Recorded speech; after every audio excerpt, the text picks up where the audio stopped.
আপনার মুরগির ঘরে রাতে লাইট জ্বালিয়ে রাখবেন নাকি বন্ধ করে রাখবেন এই সিদ্ধান্ত আমরা নিতে পারছি না। তো এই সিদ্ধান্তের ভুল সিদ্ধান্ত নিলেই অবশ্যই বড় কোনো ক্ষতি হতে পারে আপনার ফার্মিং লাইফে। তো চলুন জেনে নেই লাইট রাত্রে অফ করে রাখবেন নাকি জ্বালিয়ে রাখবেন। মাংসের মুরগি যদি আপনি পালন করে থাকেন তাহলে অবশ্যই রাতে লাইট অফ করে রাখাটাই ভালো। এতে মুরগি সবসময় শান্ত থাকে, স্ট্রেস কমে, গ্রোথ ঠিক থাকে। কিন্তু যদি খুব গরম বা খুব ঠান্ডা পড়ে তখন ডিম লাইট জ্বালিয়ে রাখতে হবে যাতে হিট নিয়ন্ত্রণে থাকে।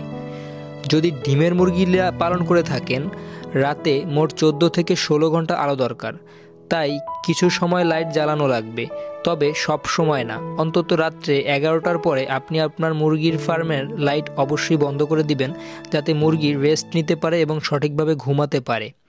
অতিরিক্ত আলো মুরগিকে অস্থির করে, রাতে কম আলো দিন, বেশি আলো, এটাই সঠিক নিয়ম।